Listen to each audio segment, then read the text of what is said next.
ന്യൂസിലേക്ക് സ്വാഗതം. യുക്രൈനിൽ തുടരുന്ന റഷ്യൻ അധിനിവേശം അവസാനിപ്പിക്കാൻ നീതിപൂർവകവും ശാശ്വതവുമായ സമാധാന ശ്രമങ്ങൾ ഉണ്ടാകണമെന്ന് വത്തിക്കാൻ വിദേശകാര്യ secretary archbishop Paul Richard Gallagher. യുക്രൈനെ ദുരിതത്തിലേക്ക് തള്ളിവിടുന്ന നിലവിലെ സാഹചര്യം അവസാനിപ്പിക്കാൻ എല്ലാവരെയും ഉൾക്കൊള്ളുന്നതും സത്യസന്ധവുമായ നയതന്ത്ര ചർച്ചകൾ വേണമെന്ന് വത്തിക്കാൻ പ്രതിനിധി ആവശ്യപ്പെട്ടു. വെറും വാക്കുകൾക്കപ്പുറം പ്രായോഗികമായ പ്രവർത്തനങ്ങളാണ് സമാധാനത്തിനായി ഉണ്ടാകേണ്ടതെന്ന് അദ്ദേഹം ഓർമ്മിപ്പിച്ചു. റഷ്യ യുക്രൈനിൽ അധിനിവേശം ആരംഭിച്ചതിന്റെ 4ാം വാർഷിക ദിനത്തിലാണ് ആർച്ച് ബിഷപ്പ് ഗല്ലഗർ ഈ സുപ്രധാന സന്ദേശം നൽകിയത്.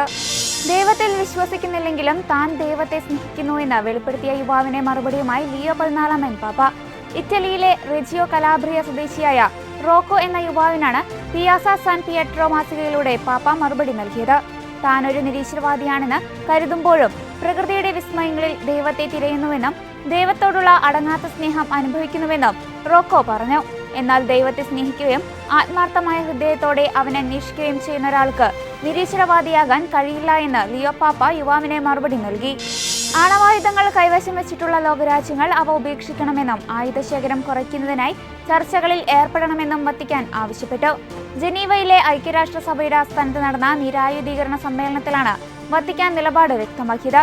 കേവലം സൈനിക പ്രതിരോധത്തിലൂടെ മാത്രം സമാധാനം നിലനിർത്താമെന്ന ചിന്താഗതി അപകടകരമാണെന്നും പരിശുദ്ധ സിംഹാസനം അറിയിച്ചു. അതേസമയം ബലപ്രയോഗത്തിലൂടെയോ ആയുധ ശക്തിപ്രയോഗത്തിലൂടെയോ സമാധാനം കൈവരിക്കാമെന്ന ധാരണ തിരുത്തപ്പെടേണ്ടതാണെന്ന് വത്തിക്കാൻ പ്രതിനിധി മോൺസിഞ്ഞോർ ഡാനിയൽ പാക്കോ സമ്മേളനത്തിൽ പറഞ്ഞു. സുപ്രീം കോടതിയുടെ സംരക്ഷണ ഉത്തരവ് നിലനിൽക്കെ ഛത്തീസ്ഗഡിലെ കാങ്കറിൽ ക്രൈസ്തവ യുവതിയുടെ മൃതദേഹം സംസ്കരിക്കുന്നത് ഗ്രാമവാസികൾ തടഞ്ഞു. പാണ്ഡ്രിപുര സ്വദേശിനി സംഭായി മാണ്ഡവിയുടെ മൃതദേഹത്തോടാണ് വിവേചനം കാട്ടിയത്. ക്രൈസ്തവ വിശ്വാസം ഉപേക്ഷിച്ചാൽ മാത്രമേ സംസ്കാരം അനുവദിക്കൂ എന്ന നിലപാടിലാണ് ഗ്രാമവാസികൾ. സംസ്കാരം നടത്തിയാൽ മൃതദേഹം പുറത്തെടുക്കുമെന്ന് ഇവർ ഭീഷണിപ്പെടുത്തിയതിനെ തുടർന്ന് കഴിഞ്ഞ 3 ദിവസമായി മൃതദേഹം മോർച്ചറിയിൽ സൂക്ഷിച്ചിരിക്കുകയാണ്.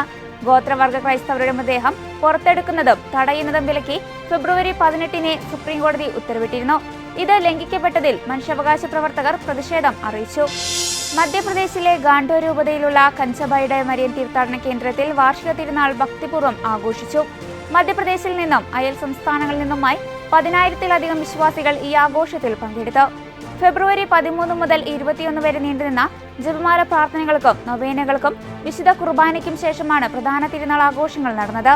വർഷങ്ങൾക്ക് മുൻപ് ഈ പ്രദേശത്ത് പടർന്നു പിടിച്ച മാരകമായ പകർച്ചവ്യാധിയിൽ നിന്ന് രക്ഷ ലഭിച്ചതിന്റെ നന്ദി സൂചകമായാണ് ഈ തീർത്ഥാടന കേന്ദ്രം സ്ഥാപിതമായതെന്നും ബിഷപ്പ് മാൽക്കം സെക്കേര അനുസ്മരിച്ചു.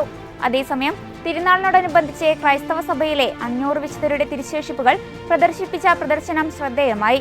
മാനന്തവാടി ബിഷപ്പ് മാർ ജോസ് പൊരുന്നേടമാണ് ഈ എക്സിബിഷൻ ഉദ്ഘാടനം ചെയ്തത്.